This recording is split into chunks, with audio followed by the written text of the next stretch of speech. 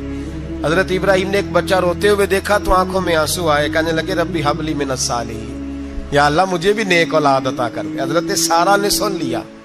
کہنے لگی ابراہیم شاید میرے بطن سے تو آپ کو نصیب نہیں, ہاجرہ سے نکاح کر لو. جناب ہاجرہ سے نکاح ہوا. اللہ تو بڑا بے نیاز ہے. رب کریم نے حضرت اسماعیل جیسا خوبصورت بیٹا عطا فرمایا. بیٹا کالا سیاہ بھی ہو تو سینے کی ٹھنڈک ہوتا ہے, پر یہ تو وہ بیٹا ہے جس کی پیشانی میں نور محمدی چمکتا ہے صلی اللہ علیہ وسلم. حضرت سیدنا اسماعیل علیہ اتنے خوبصورت. اب جس بیوی کے ہاں بیٹا تھا, بیٹھنا اٹھنا بھی زیادہ اس کے پاس, آنا جانا بھی اس کے پاس, توجہ ادھر ہو گئی.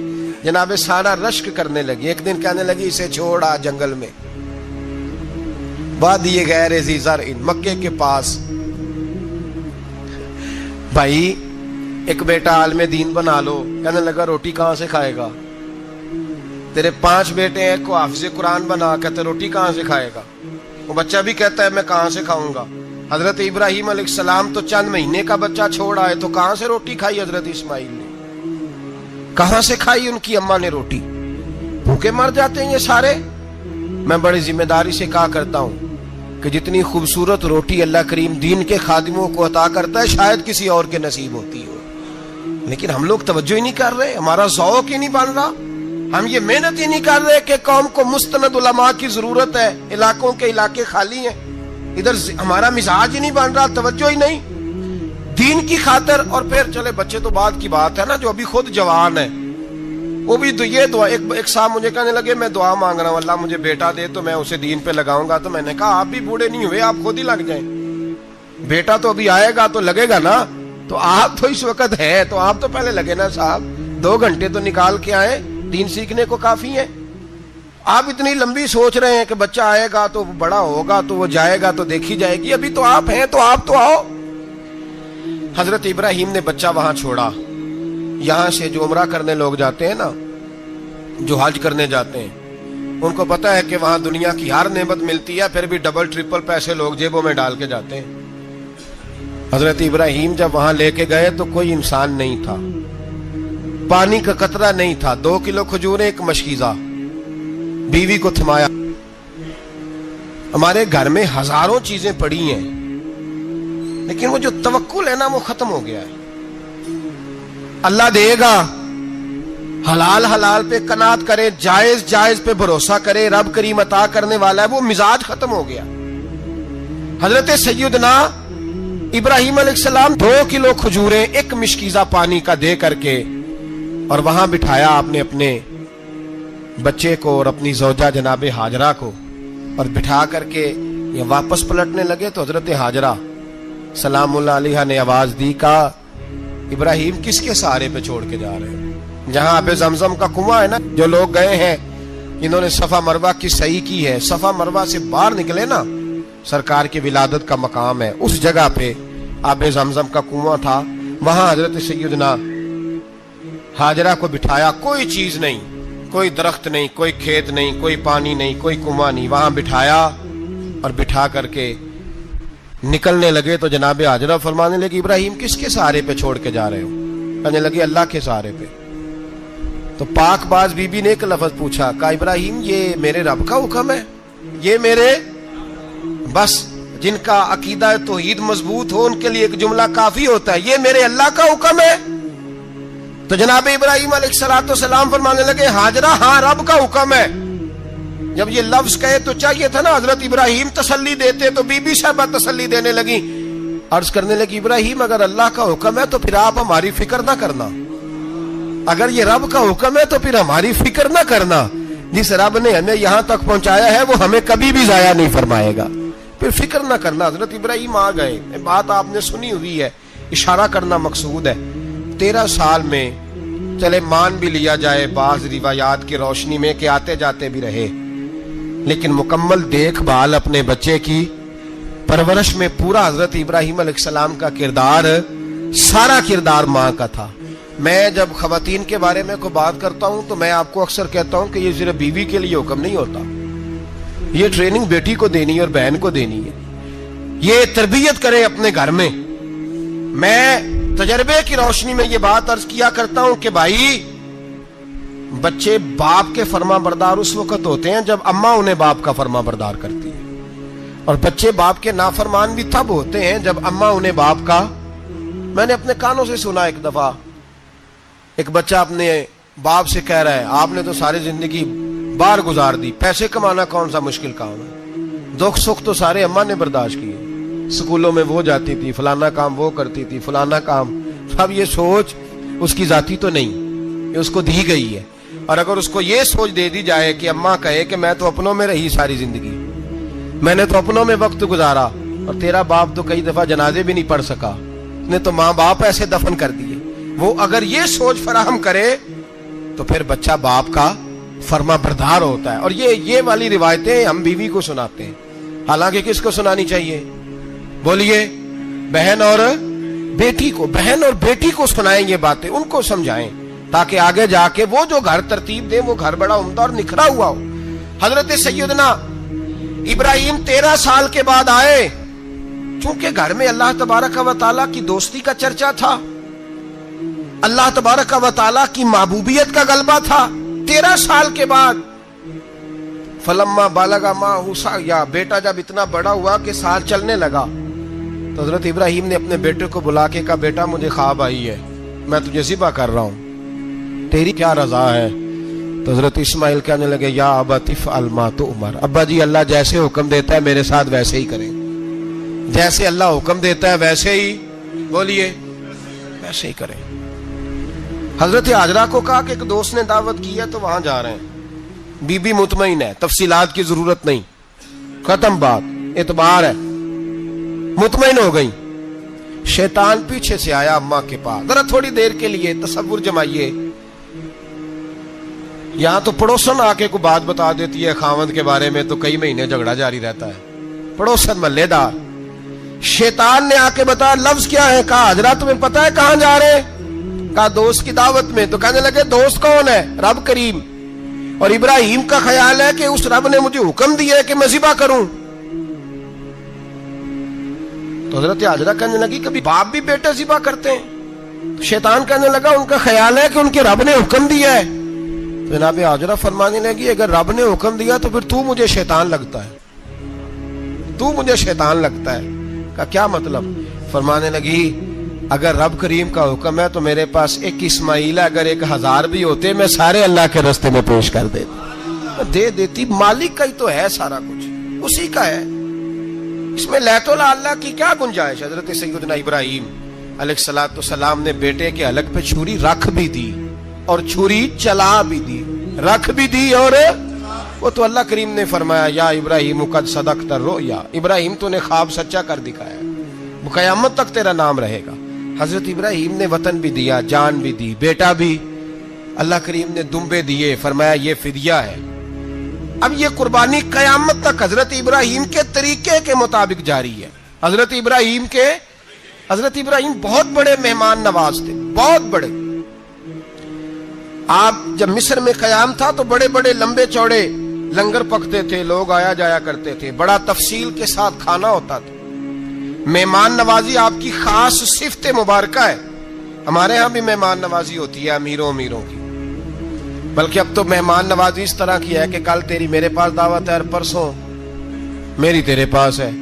وہی امیروں میں وہ چکر رہتا ہے, پارٹیاں دوست ایک دوسرے کو ڈالتے ہیں, تیری طرف پارٹی تیری طرف. اور اسی انداز میں اب یہ عید آئے گی نا, ٹکا پارٹیاں ہوں گی جگہ جگہ, اور لوگ سوال پوچھنے لگے ابھی سے, کہتے ہیں قربانی کا کتنا گوشت گھر رکھنا جائز ہے, قربانی کا کتنا گوشت گھر رکھنا جائز ہے, سارا ہی جی. اس لیے فریزر لے لے, فریج سے نہیں کام چلے گا. سارا ہی جہاز گھر رکھنا سارا ہی جائز ہے، رکھ لیں۔ او خدا کے بندے، قربانی وہ بندہ دیتا ہے جو سارا سال ہی گوشت کھاتا ہے، صحیح کہہ رہا ہوں؟ قربانی صاحب نصاب صاحب استطاعت بندہ دیتا ہے نا، تو وہ سارا سال ہی گوشت، تو سارا گھر میں رکھنا بھی جائز ہے، لیکن سارا دے دینا بھی۔ تو جو آ رہی ہے اس پہ کیوں توجہ کرتے ہو؟ جو دوسرا جائز ہے اس پہ کیوں نہیں عمل کرتے؟ سارا تقسیم کر دیں، بات ختم ہوئی۔ یقین کریں، محرم میں جا کے دوست ٹیلی فون کر کے سوال پوچھتے ہیں، کہتے ہیں صاحب سنا ہے قربانی کا گوشت محرم میں کھانا جائز نہیں۔ میں کہ نہیں، ربیع الاول چ بھی جائز جے، رجب رمضان تک کھاؤ، کوئی بندہ نہیں منع کرتا، اس لیے کہ کسی کو دینا تو پسند ہی نہیں، یا پھر اس میں سے جو خاص خاص چیزیں ہیں وہ اپنی فریج میں، اور باقی جو ہے وہ دوسروں کے لیے۔ یہ کیا طریقہ ہے ہمارا؟ اور اسی پہ عمل ہے۔ اللہ تبارک و تعالی ہمیں سمجھنے کی توفیق عطا فرمائے۔ حضرت ابراہیم بہت بڑے مہمان نواز تھے، صرف قربانی نہیں دیتے تھے، سارا سال بہت سارا لنگر، بہت سارا کھانا پینا، بہت ساری چیزیں جاری رہتی تھی۔ اور جتنے غریب لوگ تھے فلسطین کے، ان کو پتا تھا کہ حضرت ابراہیم علیہ السلام کا لنگر جاری ہے فلسطین میں جب آپ کا قیام تھا۔ ایک دفعہ ڈھیروں مہمان آ گئے اور کھانے کو کوئی چیز نہیں۔ حضرت سارہ اور جناب ہاجرہ دونوں اس وقت موجود تھیں۔ وہ کہنے لگی ابراہیم بہت سارے مہمان آ گئے تو کیا کریں؟ جناب سارہ کہنے لگی کس طرح کر کے ان کی مہمان نوازی کرنی؟ اور حالات یہ ہیں کہ قحط پڑا ہوا ہے فلسطین میں، مصر میں، دور دراز علاقوں میں۔ تو حضرت ابراہیم کہنے لگے یہ اللہ کے مہمان ہیں اور ہمیں رب کریم کا بندہ سمجھ کے آ گئے، اللہ ہی بندوبست کرے گا۔ فرمانے لگے میرا مصر میں ایک دوست ہے، وہ قحط کے دنوں میں غلہ جمع کر لیتا ہے، میں اس کی طرف پیغام بھیجتا ہوں، مجھے امید ہے وہاں سے غلہ ملے گا۔ 2 3 5 اونٹ والے غلام بلائے اور ان کو کہا کہ جاؤ غلہ لے آؤ مصر کے دوست سے۔ وہ لوگ کہتے ہیں ہم غلہ لینے گئے، وہاں جب پہنچے تو حضرت ابراہیم خلیل اللہ علیہ السلام کا پیغام دیا تو آپ کا وہ دوست کہنے لگا غلہ تو بے شمار تھا، مجھے خبر نہیں تھی کہ حضرت ابراہیم کا پیغام آئے گا، تو میں تو سارا تقسیم کر چکا ہوں، لوگ لے گئے، اب تو کوئی شے نہیں۔ اب وہ خالی آ گئے 5 کے 5 اونٹ۔ جب خالی آئے تو حضرت ابراہیم کی حویلی کی دیواریں چھوٹی چھوٹی تھیں، ان غلاموں میں سے، خادموں میں سے، آپ کے ان چاہنے والوں میں سے ایک کہنے لگا یار وہ غریب تو انتظار کر رہے ہوں گے کہ غلہ لینے گئے ہیں، ہمیں روٹی ملے گی۔ چھوٹی چھوٹی دیواریں ہیں، وہ جب دیکھیں گے نا خالی آ گئے تو انہیں تکلیف ہوگی، اس طرح کرو بوریوں میں ریت بھر لیتے ہیں، ریت بھر کے لے جاتے ہیں، بعد میں اندر رکھ کے انہیں سمجھا بہلا لیں گے یا حضرت ابراہیم کو بتائیں گے، وہ خود ہی ان لوگوں کی دلجوئی فرمائیں گے۔ اب غلہ کی جگہ ریت بھر کے اونٹوں پہ رکھ کے لائی گئی، لا کے بوریاں جب رکھ دی گئیں، حضرت ابراہیم علیہ السلام دوپہر کے وقت آرام فرما رہے تھے، بی بی سارہ اٹھی، کہتی ہیں جب میں نے دیکھا نا کہ بوریاں پہنچ گئی ہیں تو گئی، غلام کو ساتھ لیا اور اس کو جب کھولا نا تو کہتی اتنی حسین گندم میں نے پہلے کبھی دیکھی نہیں تھی، اتنا پیارا دانا میں نے کبھی ملاحظہ ہی نہیں کیا تھا۔ فرماتی ہیں جب اس کو پیس کر چکی میں روٹیاں پکائیں تو خوشبو دور دور تک پھیل گئی، اعلیٰ غذا بنی، بڑے بڑے کھانے بیبیوں نے مل کے پکائے، چن دیے گئے، حضرت ابراہیم اٹھے تو لوگ کھانا کھا رہے ہیں، سجدہ شکر ادا کیا، اور جب سجدے میں گئے تو وحی آنے لگی، پھر رونے لگے۔ جب پلٹ کر باہر تشریف لائے تو جناب سارہ کہنے لگی ابراہیم تمہارا مصری یار بڑا اچھا ہے، اس نے اتنی اعلیٰ گندم بھیجی ہے کہ اتنی تو میں نے پیاری گندم کبھی دیکھی نہیں۔ جناب ابراہیم مسکرائے، فرمانے لگی سارہ یہ مصری یار نے نہیں بھیجی، یہ میرے عرشی یار نے بھیجی ہے، یہ میرے عرشی یار نے بھیجی ہے۔ بھائی مہمان نوازی مزاج تھا، ہاتھ لٹا دینا مزاج تھا، دوسروں کی اشک شوئی مزاج تھا۔ حضرت ابراہیم علیہ السلام کا طریقہ ہے قربانی، حضور نے ان کا طریقہ بیان کیا۔ اگر سال کے بعد قربانی دینا ان کا طریقہ ہے تو سارا سال غریبوں کو روٹی دینا بھی حضرت ابراہیم کا طریقہ ہے، سارا سال غریب کی نوکری کرنا یہ بھی حضرت ابراہیم کا طریقہ ہے، بھوکے کو کھانا کھلانا یہ بھی۔ میرے مصطفیٰ کریم سید عالم صلی اللہ علیہ وسلم سے صحابہ نے پوچھا حضور بہترین مسلمان کون ہے؟ بہترین مسلمان؟ تو حضور نے فرمایا جو سلام لینے میں پہل کرے اور غریب کو روٹی کھلانے میں سب سے اچھا ہو، وہ بہترین مسلمان ہے، زبردست مسلمان۔ ہمارے ہاں دعوتیں ہوتی ہیں تو امیروں کی، افطاریاں ہیں تو امیروں کی، اور میرے مصطفیٰ کریم علیہ السلام نے فرمایا بدترین دعوت ہے جس میں امیر بلائے جائیں غریب نہ بلائے جائیں، وہ بدترین دعوت۔ حضرت ابراہیم کا طریقہ رہا ساری زندگی مہمان نوازی. اور دوسرا ان کا مزاج تھا, اللہ سے پیار ہو گیا تھا نا. جب رب کریم سے محبت ہوتی ہے نا اور محبت کا احساس ہوتا ہے دل میں, پھر سجدے لمبے ہوتے ہیں. عام آدمی تو نماز بھی نہیں پڑھ سکتا, جسے خدا سے محبت ہوتی ہے وہ تہجد بھی نہیں چھوڑ سکتا.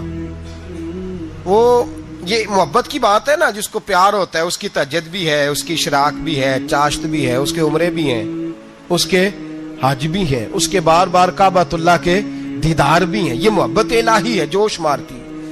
ان لوگ سجدہ کرتے ہیں تو اٹھتے ہی نہیں, اللہ کے بندوں سے پیار کرتے ہیں اللہ کی. حضرت ابراہیم کو رب کریم سے اتنی محبت تھی, اتنا پیار تھا کہ وہ آپ کی زندگی کے ہر پہلو سے چھلکتا تھا. ایک وقت ایسا آیا کہ اللہ تعالیٰ نے حضرت ابراہیم کو بہت زیادہ مال عطا فرمایا. اتنے اونٹ گنے نہیں جاتے, گائیں اتنی زیادہ کہ شمار نہیں ہوتی, بکرے بکریاں اتنی زیادہ کہ شمار, بہت زیادہ مال اللہ نے عطا فرمایا. اور ابھی کچھ عرصہ پہلے آپ پیچھے جائیں نا تو جو لفظ مال تھا وہ روپے پہ تو بولا ہی نہیں جاتا تھا, وہ جانوروں پہ بولا جاتا تھا. بہت زیادہ مال اللہ نے دیا, بکریاں, گائیں, اونٹ, بیل, بڑا کچھ.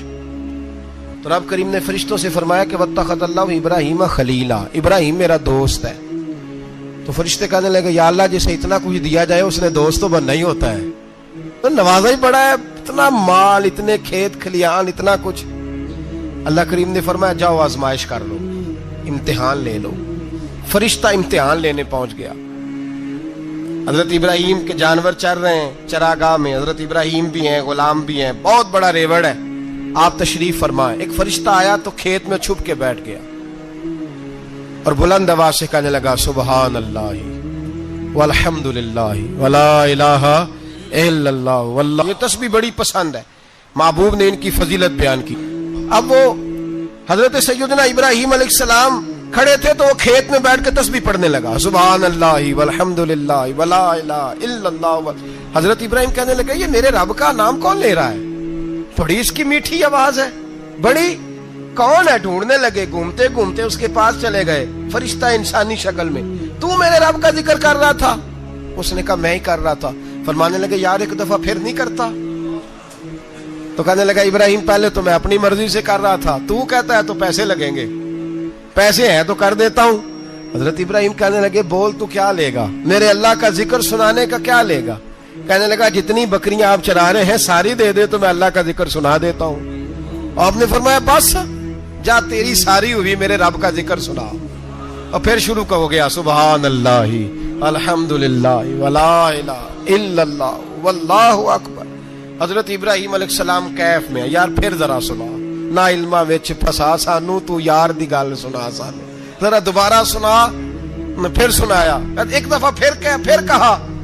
فرشتہ کہنے لگا بس جی آپ کے پیسے پورے ہو گئے. حضرت ابراہیم کہنے لگے چل ایک دفعہ اور سنا.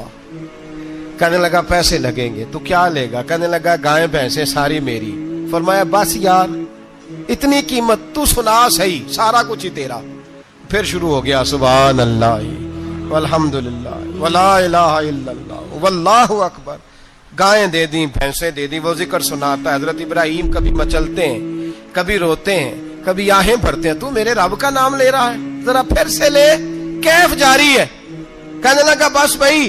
حضرت ابراہیم فرمانے لگے تو اور لے لے جو لینا ہے, مجھے ذکر سنا. اس نے کہا ابراہیم بکریاں میں لے چکا, گائے بھینسیں میں لے چکا, اونٹ رہ گئے, سارے لے لوں گا پھر ذکر سناؤں گا. فرمایا جا تیرا ہوا تو ذکر سناتا رہ, میں دیتا ہوں. دے دیا, کچھ دیر ذکر کیا تو اب خاموش ہو گیا. حضرت ابراہیم خلیل اللہ علیہ السلام فرمانے لگے ذکر سنا. کہنے لگا ابراہیم اب تیرے پاس دینے کو کیا ہے, ہر چیز تو میں لے چکا.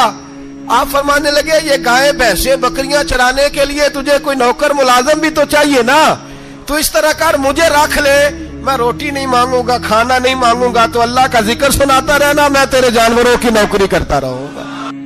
حضرت ابراہیم علیہ السلام نے جب یہ کہا نا, فرشتے کی آنکھوں میں آنسو آ گئے. تر دامنی پہ شیخ ہماری نہ جائیے, ہم دامن نچوڑ دیں تو فرشتے وضو کریں.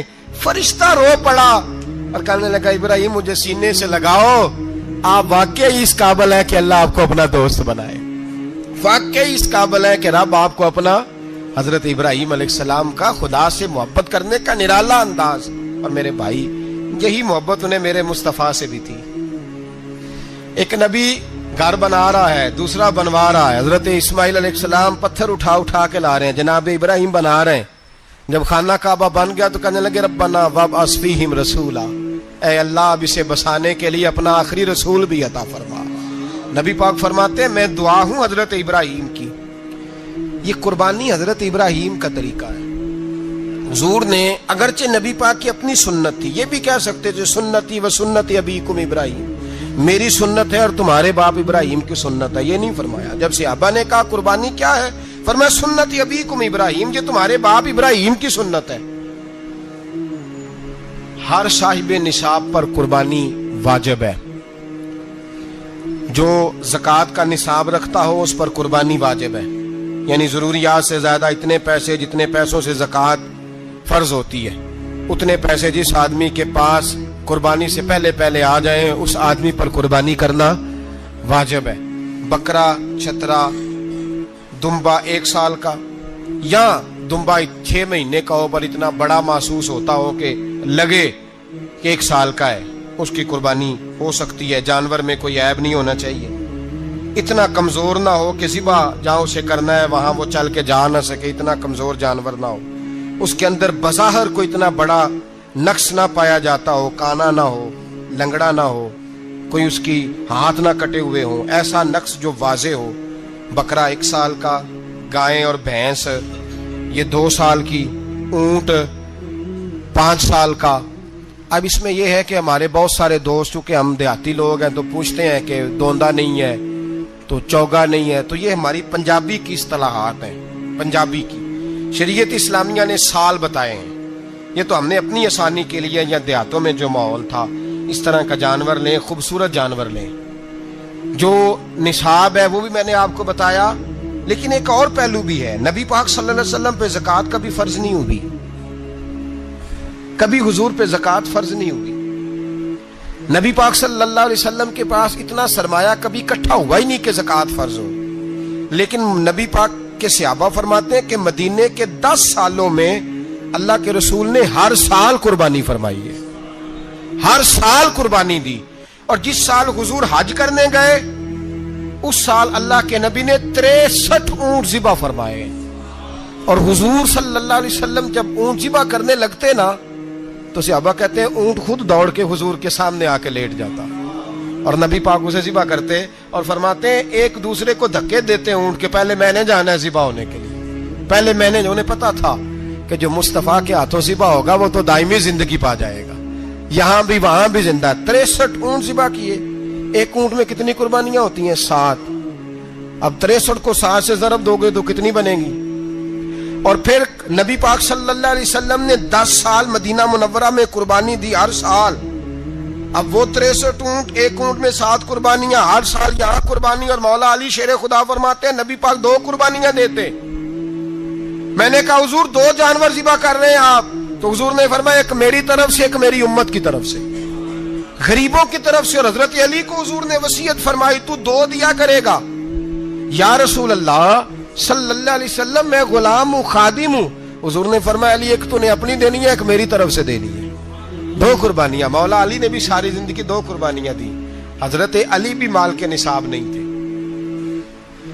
اپنا مکان ہی نہیں تھا، کوئی کاروبار نہیں تھا، کئی دن فاقے رہتے تھے، پر قربانیاں کتنی دیتے تھے؟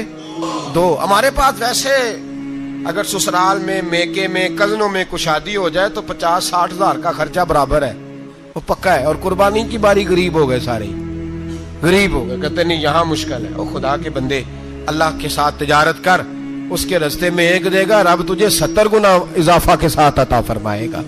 قربانی مال کے نصاب پہ ہے۔ کوشش کیا کریں کہ اللہ کے رستے میں جب دینا ہو پھر لیت اللہ سے بچیں، خوبصورت جانور لائیں۔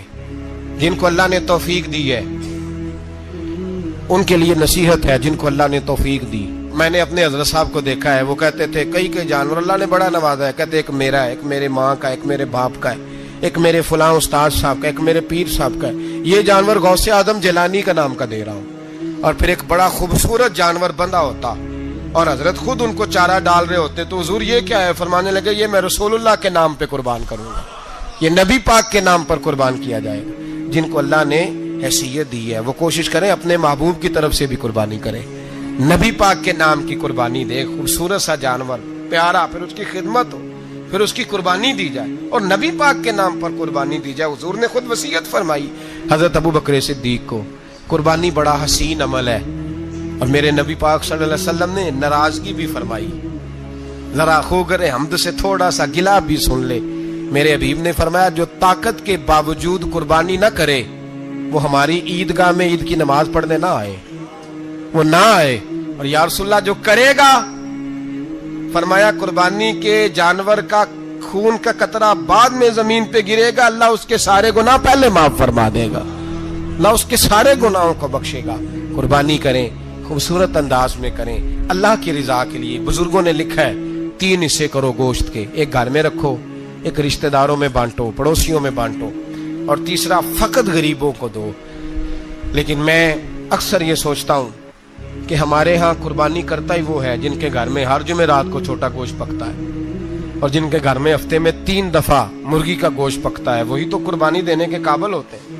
تو وہ بھی اگر قربانی کے بکرے میں سے بھی تیسرا رکھنا چاہیں تو اجازت تو ہے، میں نے کہا سارا رکھنے کی بھی اجازت ہے، لیکن اگر آپ مہربانی کریں، کوشش کریں کہ یار ہم تو سارا سال ہی کھاتے ہیں، اور ہمارے ہاں جو گوشت تقسیم ہوتا ہے نا وہ بھی باری لگی ہوئی ہے، ادھر سے پلیٹ آئی تھی گوشت کی تو ادھر سے بھر کے چلی گئی، بھئی اس نے کی ہے، اس کو بار بار گوشت دینے کا کیا مطلب ہے؟ آپ یہ دیکھیں عزیزوں میں، رشتہ داروں میں، اور میں اگر تھوڑا سا آپ کی توجہ کرانے میں کامیاب ہو جاؤں تو سفید پوش لوگوں کو دیکھیں، کچھ سفید پوش ہیں، سفید پوش جن کے اوپر قرضے ہیں، بیماریوں نے جکڑ لیا ہے، گھر میں بڑے بڑے سخت مریض آ گئے ہیں، سفید پوش پہلے دیا کرتے تھے۔ آپ ان سے پوچھتے ہیں صاحب قربانی، تو بات کو ٹالتے ہیں، وہ کہتے ہیں سوچ رہا ہوں کوئی حصہ ڈال جائے، پردہ پوشی کرتے ہیں، کہتے ہیں کہیں حصہ رکھا ہوا ہے، پردہ پوش۔ اکثر وہ لوگ قربانی نہیں دے پاتے، اکثر دیا کرتے تھے اب نہیں دے پا رہے، کیوں؟ اس لیے کہ مشکلات ایسی آ گئیں۔ ان لوگوں کا خیال کریں، ان کے گھروں تک گوشت پہنچا کے آئیں، ان پر توجہ کریں۔ وہ سفید پوش آدمی کبھی ذکر نہیں کرے گا، کچھ تو ایسے ہیں جو خود پہنچ جاتے ہیں کہ ہمیں گوشت دیا جائے، لیکن کچھ سفید پوش ہیں لا یسألون الناس الحافا، اللہ فرماتے ہیں کچھ لوگ لپٹ لپٹ کے سوال نہیں کرتے، سفید پوشی کا بھرم رکھتے ہیں، کا مزاج نہیں۔ ان کی طرف دیکھیں، اپنے رشتہ داروں کو دیکھیں، خاص کر ان رشتہ داروں کو دیکھیں جن کا آپ کو پتہ ہے کہ غریب ہیں، مجبور ہیں، ان کے گھروں میں گوشت بھیجیں۔ غریب بیٹیوں، غریب بہنوں کا خیال کریں، اس طرف متوجہ ہوں، ان کے ساتھ اس نے سلوک کریں، اس طرف آپ لوگ خیال کریں۔ اللہ ہمیں سمجھنے کی توفیق عطا فرمائے۔ دے کے حضور آکھن منگتے دی خیر ہووے، دے کے حضور آکھن منگتے دی خیر ہووے، منگتا کبے سخی دے، منگتا کبے سخی دے، بوہے دی خیر ہووے، دے کے حضور آکھن منگتے دی خیر ہووے، دے کے حضور آکھن۔ اور جنت بڑی جگہ لگیا جڑی جگہ تے، جنت بڑی جگہ